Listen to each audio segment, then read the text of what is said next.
Autumn had come to the island of Sodor. The fields were changing from yellow stubble to brown earth, and the tractor was hard at work as Thomas puffed along.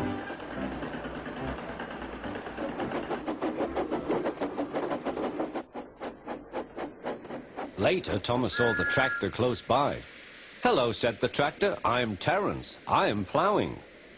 "I'm Thomas. I'm pulling a train." "What ugly wheels you've got." "They're not ugly. They're caterpillars," said Terence. "I can go anywhere. I don't need rails." "I don't want to go anywhere," said Thomas. "I like my rails, thank you." Winter came with dark clouds full of snow. "I don't like it," said Thomas's driver. "A heavy fall is coming. I hope it doesn't stop us." "Huh," said Thomas. "Soft stuff, nothing to it." And he puffed on, feeling cold but confident. They finished their journey safely, but by now the country was covered. "You'll need your snowplough for the next journey, Thomas," said his driver. "Huh! Snow is silly soft stuff. It won't stop me." The snowplough was heavy and uncomfortable and made Thomas cross. He shook it and he banged it, and when they got back, it was so damaged that the driver had to take it off. "You're a very naughty engine," he said to Thomas. Next morning, Thomas's driver and fireman came early and worked hard to mend the snowplough, but they couldn't make it fit. Thomas was pleased. "I shan't have to wear it. I shan't have to wear it," he puffed to Annie and Clarabelle. But they were rather worried. "I hope it's all right. I hope it's all right," they whispered to each other.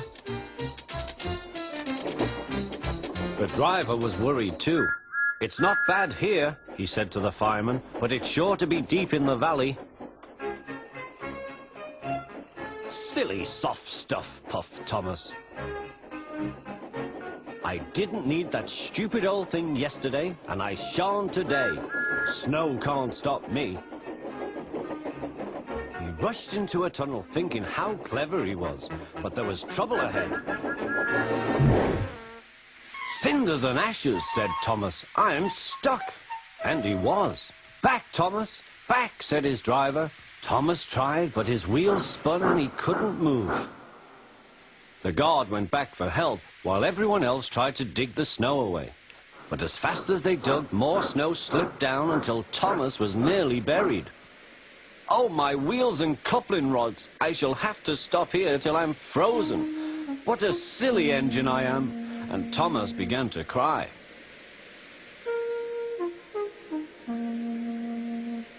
At last, a bus came to rescue the passengers. And then, who should come to Thomas's rescue but Terence? Snow never worries him.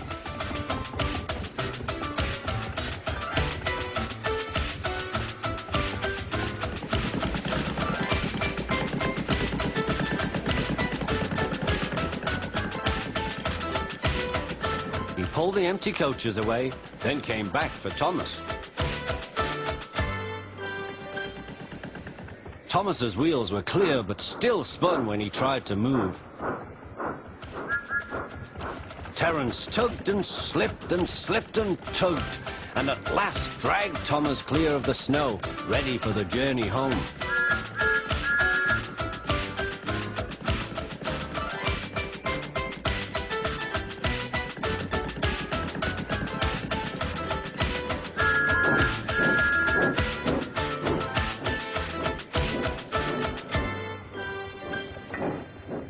"Thank you, Terence. Your caterpillars are splendid," said Thomas. "I hope you'll be sensible now, Thomas," said his driver. "I'll try," said Thomas, and he puffed humbly away.